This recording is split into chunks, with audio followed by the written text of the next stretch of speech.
Hi everyone, welcome to episode 11 of Future Secured. Joining us today is special guest Tony Vizza, partner at KordaMentha. In this episode, Tony talks about the need to practice for a cyber outage, how important that is, how for a lot of companies the problem actually sits in governance and cyber skills, cyber education pathways. But stay right to the end. There is an incredibly good discussion with Tony really talking about and making a mic drop moment around the core of what cyber skills are. So, can I ask you a big favor? Just before you roll into this episode, please hit the subscribe, the like, and we'd love to get a comment from you if you're interested. That will enable us to get better guests on like Tony Vizza. Let's dive in. Welcome everyone to episode 11 of Future Secured. Thank you for joining me, Jason Murrell, and today we've got our special guest, Tony Vizza. Tony is a partner at KordaMentha. Jason and I have worked with Tony when we were at Cyber, and he is an amazing communicator. Tony has been a proponent of building cyber standards, but really one of the things that I love is watching his LinkedIn, watching what he talks about, how he communicates, and the community he's built around him. He's really focused on making change in our cybersecurity community, and it takes a lot of effort. So I'm really excited to have Tony join us today. Tony, thank you for joining us. Yes, we have done a lot of stuff in the past, but for the people who don't know about you, can you give us a bit of a brief background on where you sort of started and how you ended up where you are today as partner at KordaMentha? Completely. First of all, thank you for the opportunity. I've been looking forward to being on the podcast for quite a while now, so it's good to be here. So, Tom, Jason, thank you so much. Yes. So there we go, number 11. So look, my journey has been, I think, an interesting one in that it's not been quite so linear as a lot of people tend to think the world of cybersecurity and IT is. I've always had IT in my veins, I think probably since I was about 5 or 6 years old. And I often talk about the story of when I was in year 2 at school, we had a single computer in class. And our teacher didn't know how to use it. And I remember she asked the class, she goes, look, does anyone know how to use this thing? All right. And my hand literally shot straight up. And I said, yes, miss, I can help you. I had no idea, right? But, as I didn't have a computer at home. But I became what you would call the computer monitor for the class. And I think from that point onward, it was all, it's all been history since. So I've started from there. Was very fascinated with IT and computers as a high school kid.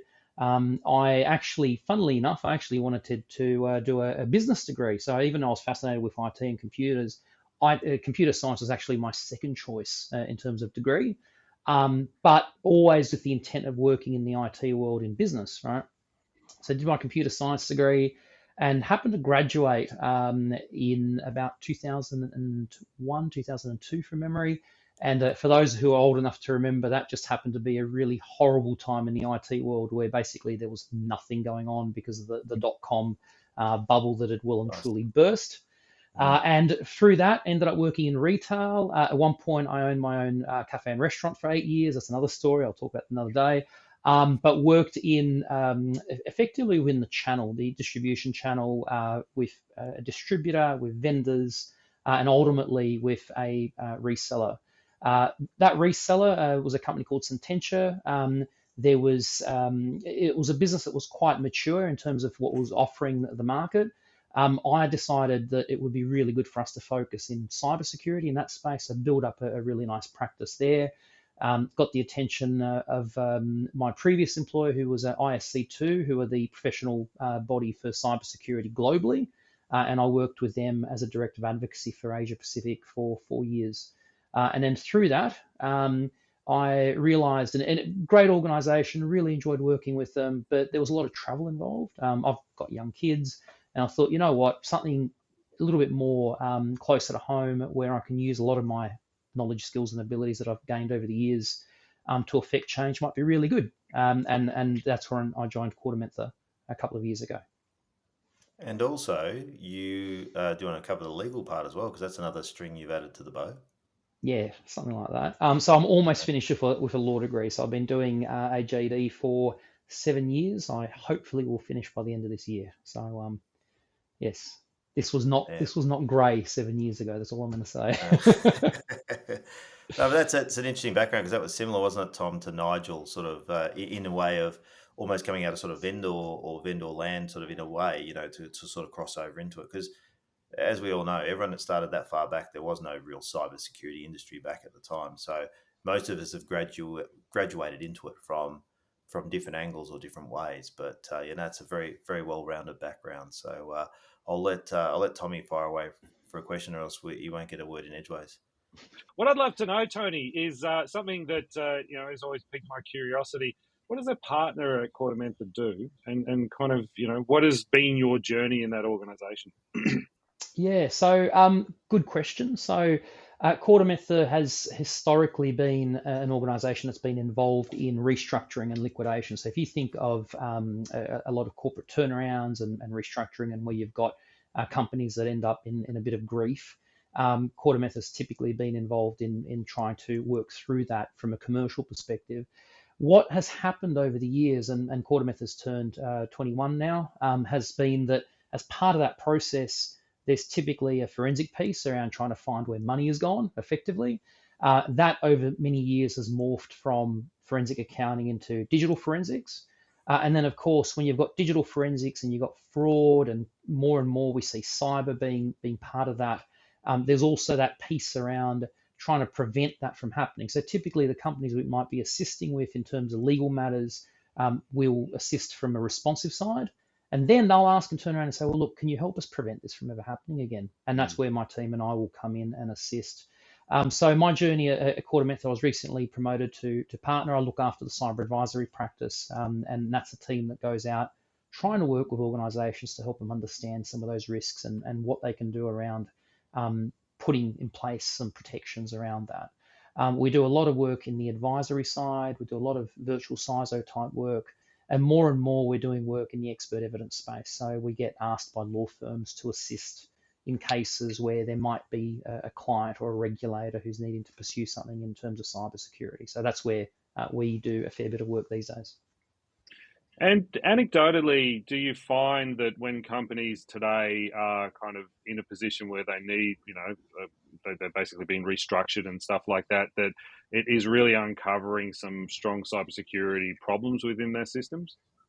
Yeah, well, I mean, look, a lot of companies won't end up in that sort of situation, by chance. Typically speaking, there are problems there across the board. So cybersecurity just happens to be one of many different potential issues I've had over many years. What a lot of people in the world of cybersecurity know very well is that cyber is very much a governance issue that needs to be taken seriously at the top level. And for a lot of these organizations, it's often the governance that has failed that's brought them into the troubles that they're in. So, of course, cyber is just one of a number of different things where there's just been no governance or minimal governance over the years. And just to follow on from that, while I'm kind of hogging it, and then Jason can dive in. Cyber incident response. What are these kind of key steps that organisations should have had in place? That you've come across, and even for people listening out there, what are the things that they should be able to turn around to their CISO and be able to go, okay, where are we on here? I mean, really, they should be turning around and asking that question. I know, but what are the things that we need to be highlighting?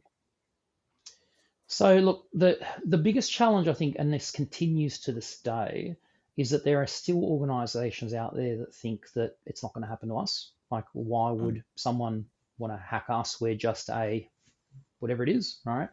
And a lot are still adopting a she'll be right mentality to these sorts of things. Now, as you can imagine, this is going to be really problematic when a cyber incident will occur, because very often that organization, that company has thought, you know what, we don't need to worry. It's not going to bother us. Someone hacks in, who cares, that we've got nothing valuable. The reality is that cyber criminals don't care about hacking for the sake of it. They're hacking to make money. So if they can disrupt you and bring your business to your knees and say, pay us or you can't do anything, or pay us and we'll wipe everything, they don't care. And it's nothing personal. And having been involved in instances where we are dealing with cyber criminals who want ransoms, they often position themselves as doing you a favor. They're often saying, hey, we've discovered this vulnerability, and this is our payment that you need to give us for us doing you a favor here. This is how they position themselves, right? So it is really challenging for organizations. A lot of organizations see this as something that may not happen to them until it does. So what we find is we find that for a lot of organizations that are not prepared, once it gets to crisis, they don't know what to do. They may not have rehearsed what to do. They're exchanging business cards at that point in time with whoever can give them assistance and support, whoever is effectively ambulance chasing as quickly as possible. And they're often not getting the right level of support, right? So they need to be practicing for crises. And cyber is just another crisis for an organization, but they need to be practicing for that. They need to have plans in place. They need to have things like playbooks so that they're ready that if an extortion campaign occurs, or if some sort of ransomware occurs, or if they receive some sort of notification from a supposed criminal, whether it's real or not. Very often we see people try it on. They haven't actually hacked in, but they're trying it on, right? Whether it's business email compromise, these are things that are affecting organizations. We see it every single day, and you don't want to be there. You really don't want to be there because it hurts for organizations. They have to deal not just with the issue that's come up, but then there are questions of law that come in. There are regulators. If they're listed companies, we're starting to see more and more class actions because guess what? If I've invested in a company and they've been hacked and their share price has dropped by 30%, I'm going to go after the directors, right? And this is the world we live in. So companies and boards and senior management really need to be looking at this seriously.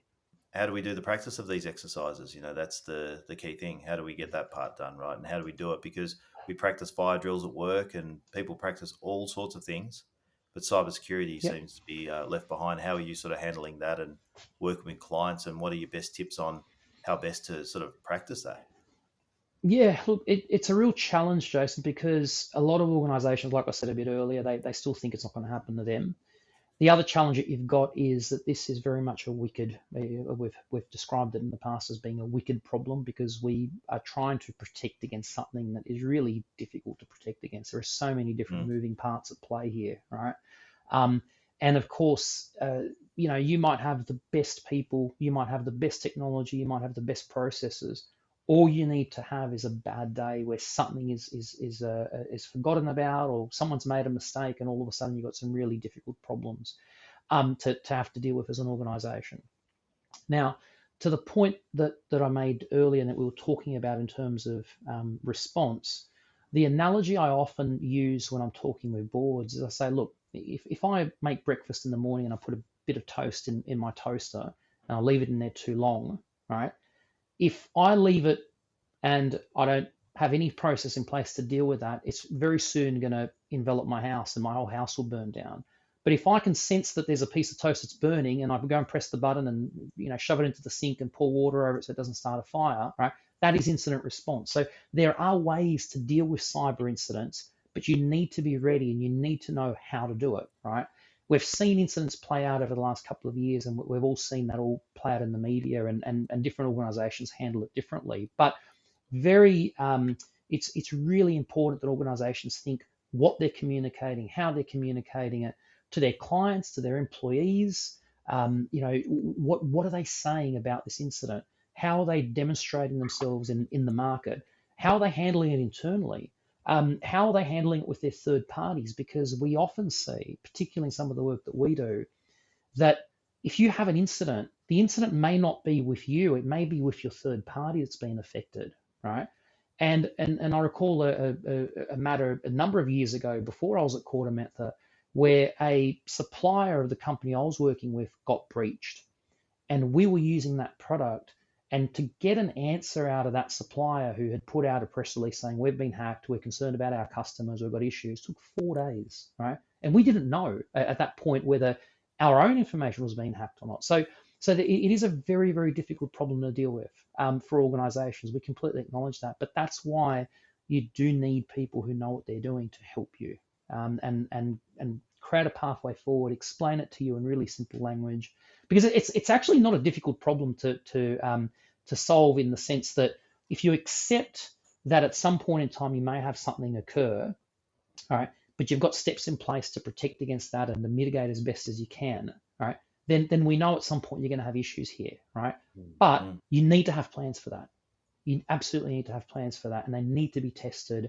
And those plans need to be proportionate with the company size, what you're doing, the nature of the information that you hold, and you need to make sure it's proportionate. And you can argue, you can argue validly in terms of Corporations Act, privacy law, and everything else that's out there, right? And if you can't, then you're going to have problems. Okay, and on that, best tips. One, I think, where do you think best resources are besides yourself, and also the strategy? What were your thoughts on the strategy and that part in particular, and then the strategy more broadly? Yeah. So look, in terms of good resources, there's a lot of really good resources out there. A lot of them are free and available. Quite openly. The Australian Cybersecurity Centre is obviously a very good resource for Australian businesses, typically more probably for the small to medium type businesses in terms of the actionable points and guidance that they have. If you're a bit bigger, the AICD has published some really good guidance over the last couple of years around corporate governance and what you should be doing from a cybersecurity perspective. And a lot of that guidance is very much what we've covered off here in a nutshell, which is you need to prepare. You need to have plans in place should something happen, and then you need to know what you're going to do and how you're going to respond once the inevitable does happen, right? And it'll all come down to how you respond, right? Because there are different ways of doing it, right? But you need to be ready, as every organization should be. The other resources you've got in the US, you've got CISA, which is the Cyber Infrastructure Security Agency that publishes a lot of things, often in tandem with the Australian Cybersecurity Centre as well. So there's a lot of really good resources out there that people and companies can follow to get some good guidance on what to do from a cybersecurity perspective. Look, in terms of the questions around the federal 2030 strategy, my view has always been, as a document, great document, really good intent, really good ideas in terms of how to pursue good, strong national cybersecurity resilience. My biggest concerns have always been that as a document, it's far more a plan for a plan than it is a plan for how to do things, right? And for me, my concern is, having seen several iterations of these documents, they often follow a very similar theme. And yet over the course of 10, 15, 20 years, how much has changed? We're seeing cybercrime keep going up. We're seeing investment, comparatively speaking, as much as it is, actually not be enough given the magnitude of this problem that we have. We're having, everyday Australians are calling up the ACSC every 7 minutes at the moment, reporting a cybercrime. All of us have had text messages and phone calls and emails purporting to be from all different various entities to try to convince us into doing things. And yet nothing seems to be changing. So my concern is, how are we affecting things? How are outcomes for everyday Australians improving? And at this stage, I'm very much sitting on the fence, because I don't see that change yet. Right? I really hope it does happen, and I really hope that initiatives start to end up bearing fruit, and we start seeing an end to this problem. Right? But at the moment, we're not really seeing anything, and that's my concern. Yeah. One of the things that I'd like to ask both of you is I spent a substantial time, 2000 to 2017, in the press gallery. I had the opportunity to watch a lot of interest groups that actually were both almost controlled by the government or ignored by the government, and those few ones that actually managed to direct the government's policy. So instead of like a critique, what do you think are a couple of ingredients we need in our Australian cybersecurity kind of industry and influence of government to change this shift, so the community is leading government rather than it seems a bit desperate at the moment? Like, there's so many people putting their input in, it's allowing this to not be a clear path, so to speak. Yeah, Tom, it's a really good question. What my biggest concern is, in terms of some of the voices that I hear in this space, is there seems to be a group of different organisations where they're speaking on cyber, they're talking on issues, but they're either interest groups, to your point, pseudo lobby groups, frankly speaking, that are out there sort of talking, this is what we need to be doing.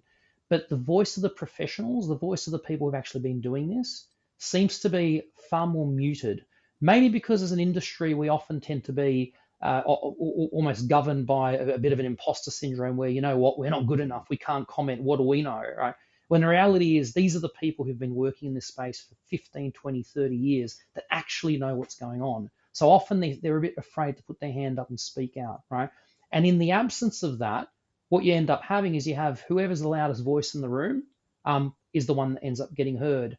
Now, that may not necessarily be the correct voice. I've actually spoken in the past about the federal government's Federal Executive Cyber Council that the Prime Minister had set up.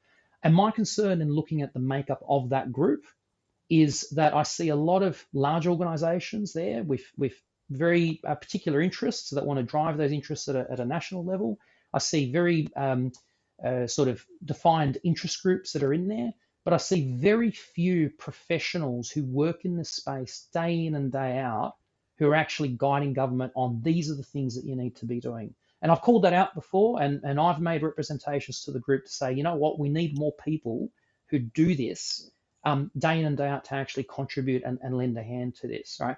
And the analogy that I've actually used with people is I've said, look, it would be the equivalent of during the era of COVID, all right, where we're trying to figure out very early on, how do we deal with this problem because we don't know what we're doing? How do we actually deal with this problem? By getting all the big pharmaceuticals in the room, talking to government, say, this is how you do it, and not getting any doctors, any specialists, any virus people involved who actually know how to actually contain a pandemic, right? Not hearing their voices, but hearing the ones of big pharma. And that's my biggest concern right now in terms of how the cyber strategy is playing out.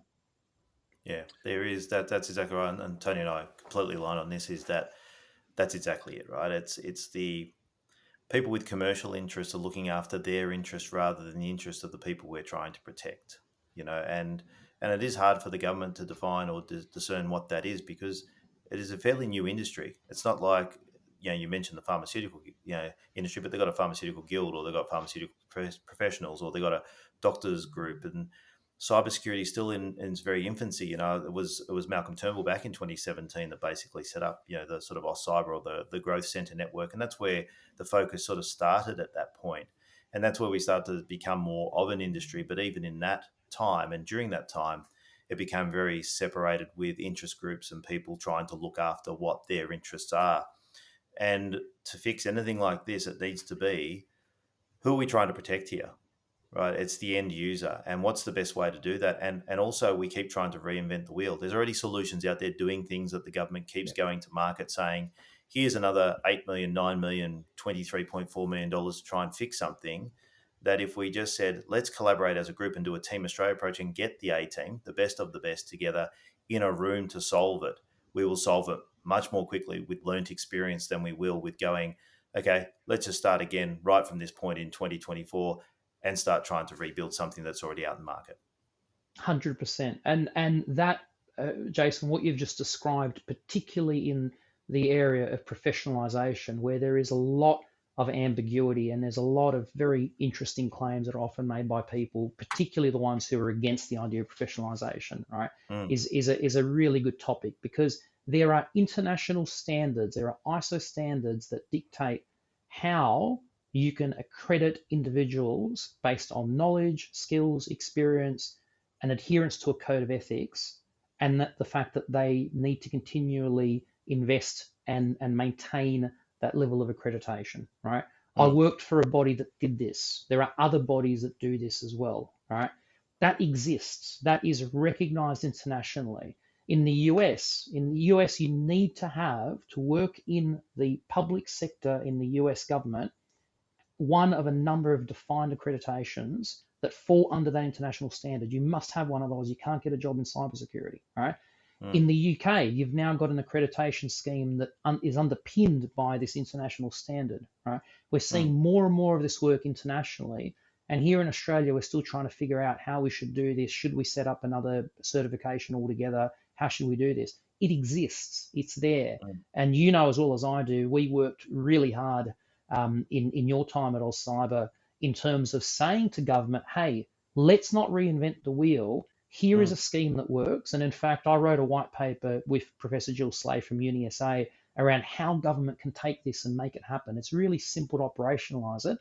And yes, I acknowledge that there are some people out there that for whatever reason, they may not want a certification that is aligned to an international standard.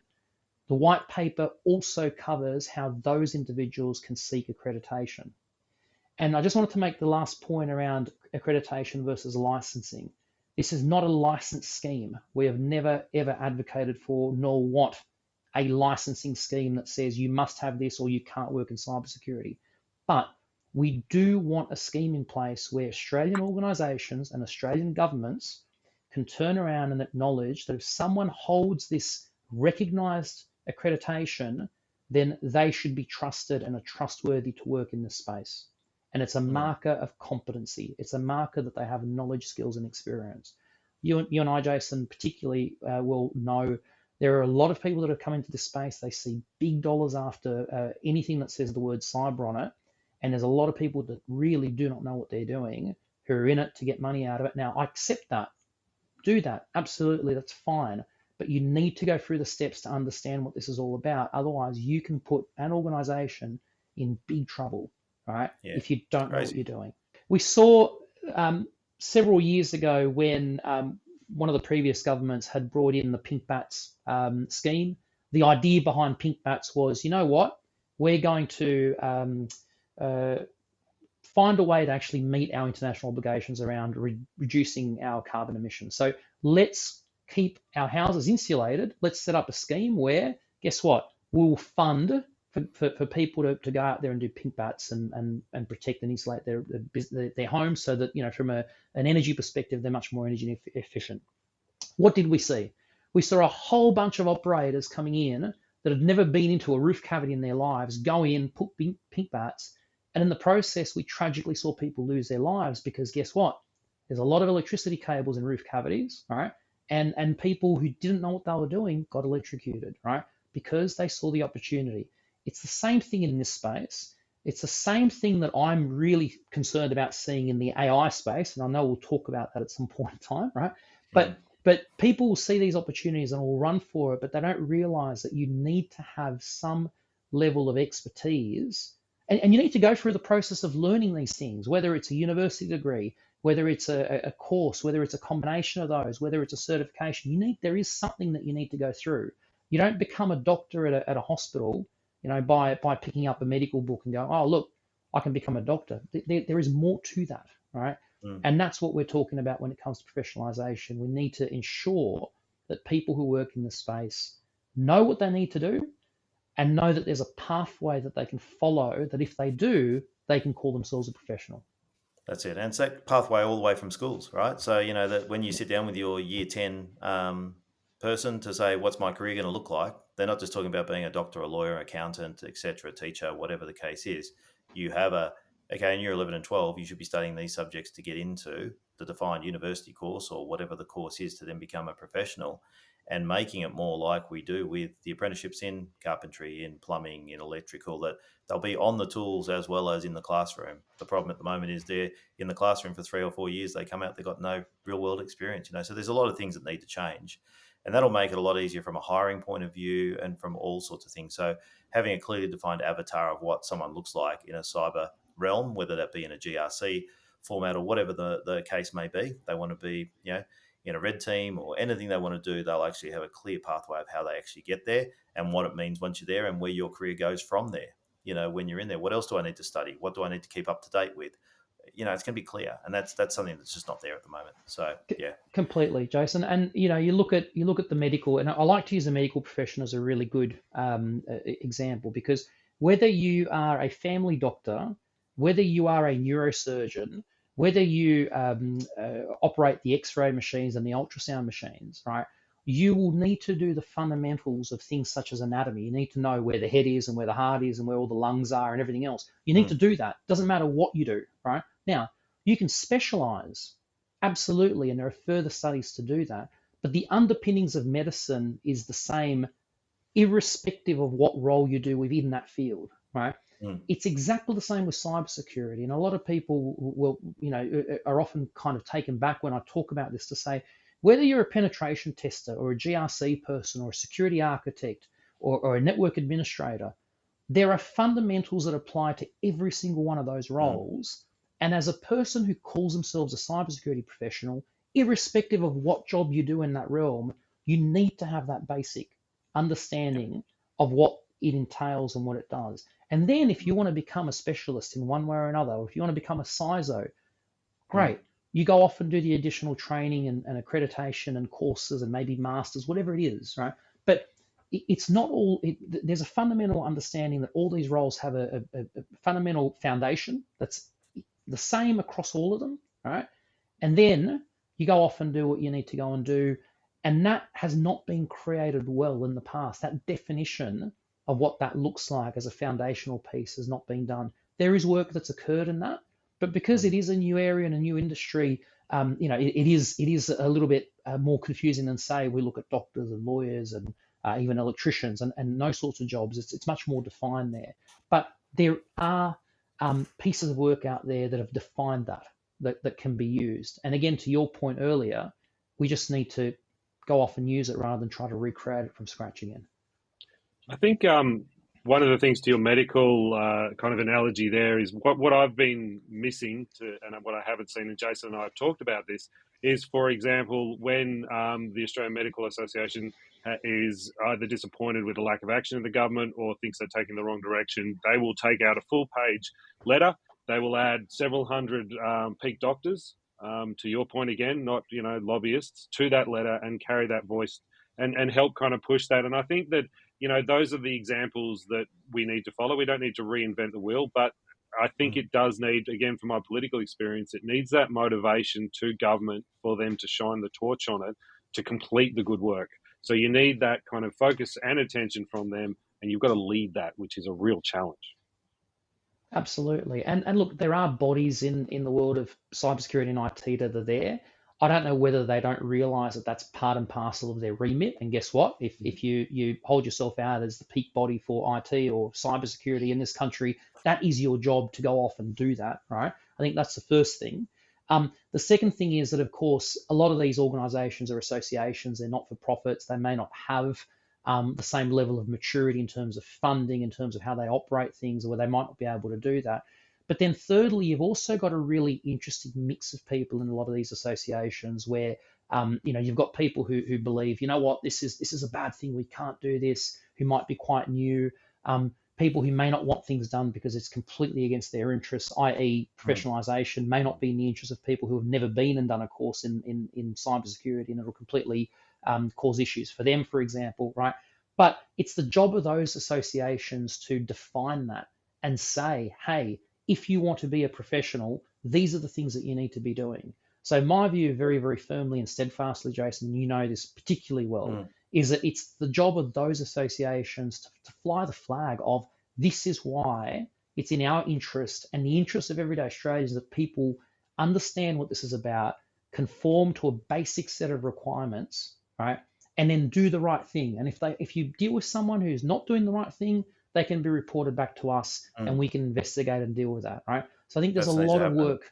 Yeah, absolutely. It's sycophants, too many sycophants out there too, that just, whatever the government does, they just agree with, even though behind the scenes they're saying, oh, this is not good, this is not right, or whatever the case is, and they stay quiet. They sit on their hands. And this is something very serious. You can see what it costs per year, billions and billions of dollars, people's lives at risk in these sorts of scenarios. So, Jason, to your point around what you just described in terms of sycophancy, and I completely agree with you, right?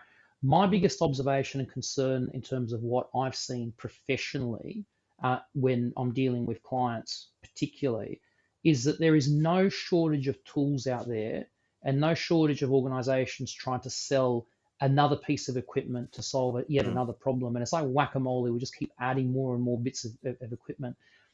The key to cybersecurity is simplicity rather than complexity, Correct. Right? And the simplicity comes from having a relevant technology stack, but more importantly, it needs to be managed well, and that involves people managing that equipment well, following process, right? Because very often what you find when you look at incidents and what occurs is that there has been a failure of process somewhere, which has resulted in a device not being patched, or a device not being set up properly, or a device not being updated appropriately, whatever it might be, that ends up being the cause of the breach, right? So the answer is not buying more kit and throwing more flashing lights and boxes at this thing. The answer is actually getting the right people, maintaining, operating, and monitoring this equipment and being able to understand when things don't go so well, right? And being able to Yep. deal with that. It's like Now, flying a plane. like Flying a flying plane. a They plane. go through checks, yep, before they take the plane off. They don't just go, let's hop in and just fly off. There's a Yep, whole process they go through with people to check everything, all the equipment, a checklist, and now we take off safely. correct. And aviation is probably the best example in terms of Correct. the fact that it is people and process that Yep, deliver the right outcomes, right? absolutely. Because if you've got the right people and the right process, the technology will work. The technology will do its thing. This That's is it. why aircraft engines, have a high level of reliability, is because over the years we have engineered them to perfection, but we also know how to maintain them better, right? And Correct. that's why it is rarer and rarer and rarer to have more problems.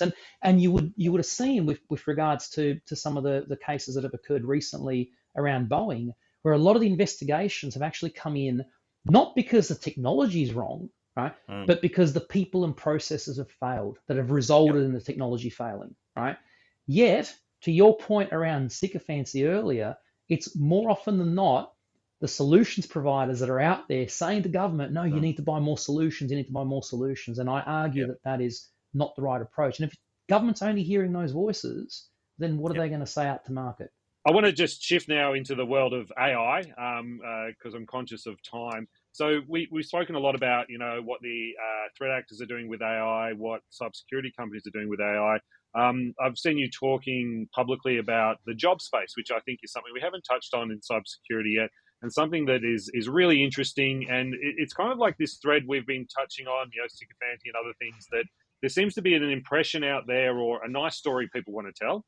And then there's the reality. So, we've seen the Tech Council put out one report, seen Resume Builder. I've seen quite a few actual studies come out of the United States about general jobs just disappearing with AI that people aren't acknowledging. So, what are you seeing, Tony, and what are your views on this? Look, I had about a year and a half ago, I had a friend of mine who was a copywriter ring me up and say to me, Tony, have you got any jobs? I've just lost my job, and I've explicitly been told that I've lost it because of AI. Right? That's what they were told. Right? So it is happening. It is happening on the ground. I think that the popular message around AI is one that I agree with, in the sense that it'll help you gain productivity. There's things out there that you can use to help you, save time and do things in a more efficient manner. Absolutely correct, right? And I have no doubt in my mind that there is validity to that. The research and the studies that I've read have indicated that if we look at how many jobs AI creates versus how many jobs AI will cause the loss of, you're looking at a ratio of 0.91 to 1. So effectively, for every job lost, AI will create 0.9 of a job, right? So you've got a 10% disparity, right? Now that is best case scenario. This is what we're seeing right now. So you hinted at the discussion and the report that the Tech Council put out. They absolutely put out some very valid numbers that said, yeah, look, AI is going to create all these brand new jobs, and this is what they're going to create. What the report does not talk about is all the jobs that are lost on account of AI, right? And that's the part of the report that I had the biggest problem with when I read it, is because it's talking about an amazing piece of of statistic that says, yeah, look at all of this. The other problem that you've got is that very often the jobs that are lost because of AI are entry level jobs. All right. Now, we have this problem more acutely in cybersecurity than in any other industry, that it's often talked about that there's a skill shortage and there's a skills gap. That's not the direct experience, because there's a lot of people coming out of university and TAFEs and service and education providers who are learning cyber, but they cannot get entry level jobs, right? That is where the issue is right now, is that you've got this disconnect between people graduating and people able to find an entry level job. Plenty of jobs for people who have experience. If you want people who if you've got experience, you won't have a problem finding a job in cybersecurity. Now, AI is going to make that problem even worse, because invariably it's the entry level work that AI can help, right? So you're going to have a double-edged sword here in terms of that. My view is, and I've heard, for those of you, whether you like or don't like Elon Musk, has said that AI will be the thing that ends up, basically ending work, in total. So my view is, from a social perspective, how are we going to take that and ensure that people everywhere can benefit from AI. Because yeah, it is going to make our lives easier, and it's great that it does, and it's absolutely awesome that there's going to be things that we can outsource to AI and never have to worry about ever again. But how is that going to benefit greater society? Because my argument is, through the research I've done, is that we're going to have some serious social problems down the track if inequality ends up becoming more and more acute as a result of this technology. And that's where I think governments really need to be thinking about how they handle it and how they effectively democratize AI. Yeah, I tell you, there's going to be a lot of legal cases rerun off the back of AI, that's for sure. I hope your 7 years studying legal studies hasn't been wasted with AI coming in. Oh, But that's a great point. And also, we talk about the job shortage being 46,000, I think, from that last SCP or the Cyber report that was recently released, or, numbers thereabouts. So it's, and that's it. They're coming in the job market, needing experience. AI will help in a lot of areas. A lot of manual tasks will be taken out of cyber and other aspects. But yeah, it's really interesting space, and it's too early to tell. Sometimes we can jump at shadows and be worried about stuff that never happens. But I think with AI, there's a lot of stuff that I think we're underestimating that it will have an effect with. And, we are at its infancy here, especially from that sort of real machine learning AI or Gen AI sort of point of view. But when it becomes proper AI and we can throw things like quantum and other aspects into the picture in a couple of years' time, around 2027 and beyond, it's going to be really interesting. But we need to prep now for that exact scenario and actually start to put some guardrails in, or it's going to go off the rails pretty quickly. Completely.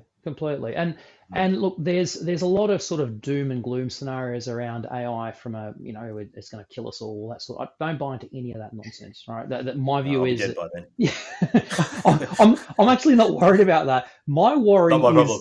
Yeah, well, I actually think that within our lifetime, AI will become something that will transform every single aspect of our lives. And people say to me, what do you mean? Medically will be interesting too. Yeah, medically, and I think there's going to be some from longevity and extending life and things of that nature. But yeah, it's just you've got to prepare for the worst and hope for the best. That's the thing but we've got to prepare for something, and we don't seem to be doing anything about anything. And even as you said earlier, and just to go back, we're not copying the homework of people that have already done stuff before. This is the other issue. We keep trying to reinvent the wheel. And there's people a lot further advanced on AI, on cybersecurity, on a lot of these things, and even existing in our own country that we don't seem to be listening to. And that's a big problem for government, and then obviously has a knock-on effect for all of us. Completely. Yeah, and I think what we're all seeing out there at the moment is really people putting Copilot AI on without any checks and balances, or with the staff members using free versions of OpenAI and other tools. So essentially, just training the LLMs on their IP. It's going to be quite an adventure. I think we'll have to have you on again, Tony, to talk about where we are next. I just want to wrap up to both of you. I know it's an absolute passion and pet subject for both of you, the education system, and specifically for girls and people from diverse backgrounds. So just because we're short on time, Tony and then Jason, what are two places that you would like to see a supersized effort in the next 12 months in order to make some real change to make it more palatable, attractive, or inclusive to those groups of people to get access to cyber and tech?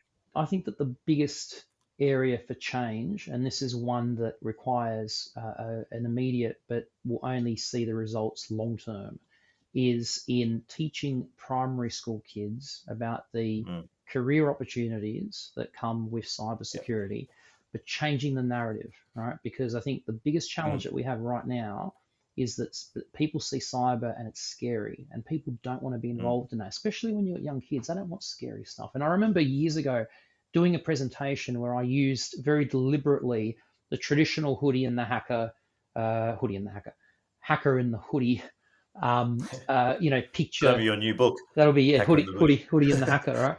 Hoodie and the hacker. Completely. But using that, and I remember my daughter at the time, who was about 5 or 6, came in and she said, "Daddy, who's that scary man on the screen?" She was quite taken aback, right? When I talk with school kids, I talk about cybersecurity being the job of superheroes, because guess what? As kids, you want to do good. Like if you ask any child who's 5, 6, 7, or 8 what they want to do, they'll all tell you they want to be a police officer or an ambulance person or a Doctor, firefighter nurse. or a doctor. And these are jobs and occupations that do good. Now, I often like to say that, underneath this, we actually wear a super person outfit, right? Because our job is to, Super. exactly, right? Our job is to protect people from harm, right? So if we can repackage what we do in a way that kids would realize and go, oh, wow, this job is actually all about protecting people, right? And doing the right thing and helping people, right? You're going to get more interest at a young age. And you won't see the benefit for 10 years. This is the problem. You won't see that benefit for 10 years, but we've got to start. Because guess what? And this is particularly the case for girls and women, young women, right? I had a conversation recently with a young man who's just started off his cybersecurity degree. And he went to an all-boys school. He's gone into university. And I asked him about the ratio, right, in terms of, men to women in his course. And he said 90%, 90% men, 10% women, right? Now, when I did my computer science degree and I started in 1997, that was the ratio back then. There's been no change in 30 odd years, right? We have to do something. We have to do something differently because the focus, the focus is always, you know what, let's go talk to high school students and let's go talk to university students. They've made up their mind by that point what they're going to do. They've made up their mind. Start. Yep. You know? Yeah, that's it, mate. And AWSN said in our industry it's 17% women, right? So, that needs to change. And that's where it changes. And we keep trying to unlearn bad habits at the back end or trying to convert people at the wrong end of the tube, right?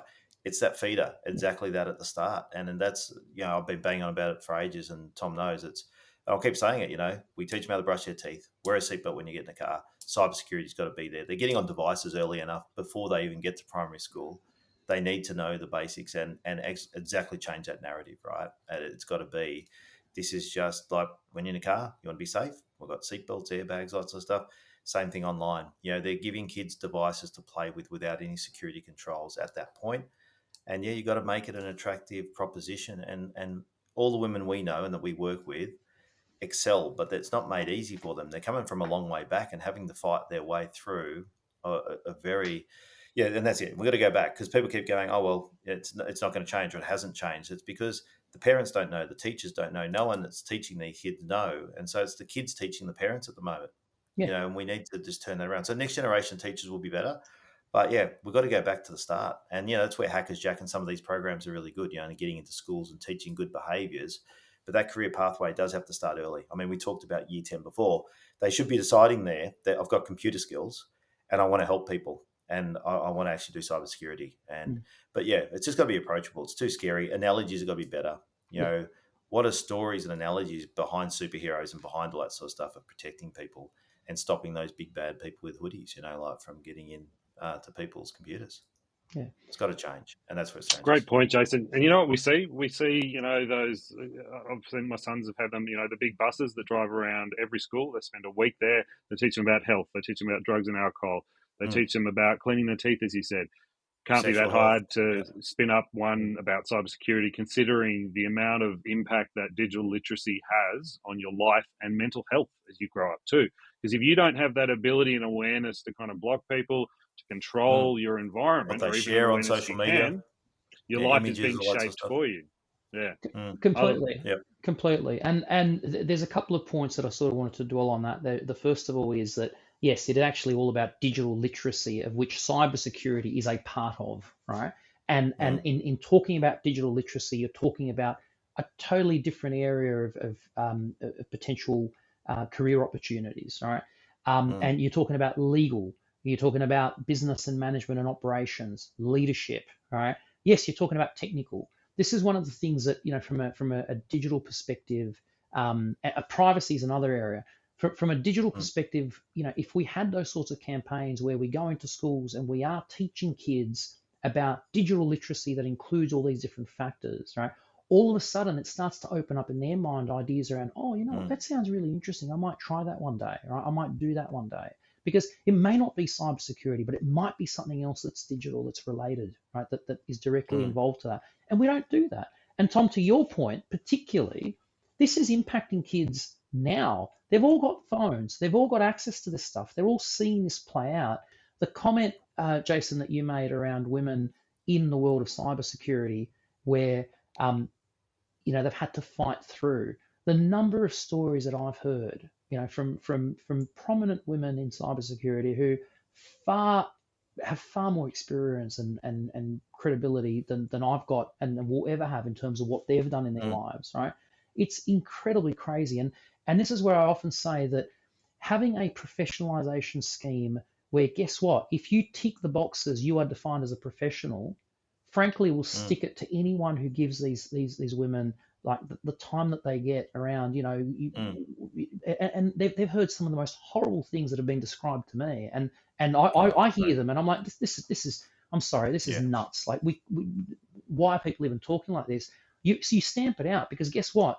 If there's a body that says, hey, you're a professional, it doesn't matter whether you're whatever you are, right? Then go argue with them. If you think I can't do my job, well, they've actually accredited me and I'm as good as anybody else, right? So contrary to a lot of discussions where people say, well, if we professionalize, we're going to actually bring a barrier to entry around, minority groups and women and the like. I actually think it is completely false, because it actually levels a playing field in terms of recognition, so that there is no question in terms of where you sit on a level of competency. There is no ambiguity, because you've been accredited by an independent body. Playing field. Levels it completely. Yeah. Look, we're over time here, and first of all, I just want to say thank you to the listeners for getting this far with us. One of the biggest challenges that we have every time we get in a conversation with Tony is these ideas are not only so big, they're incredibly actionable. We could peel off 4 or 5 campaigns if we had the funding and be hitting the ground running in a few days. Thank you so much, Jason, and thank you so much, Tony. These are some really big ideas, and I think we'll have you on again soon and start pulling some more threads, and maybe shift to a bit more of a focus on how do we actually move the dial. So what are some goals we can work to? What are some call to actions? And maybe even moving towards, building that group that is able to activate on an issue and take out a letter in the AFR or the Australian and call for some real change at a key time. Thank you both for joining us. Please, listeners, subscribe, like. We'd love to if you comment, and we look forward to seeing you on the episode. Thank you both again. Thanks, Tom. Thanks, Tony, as always. Beautiful. Thank you, Jason. Thank you, Tom.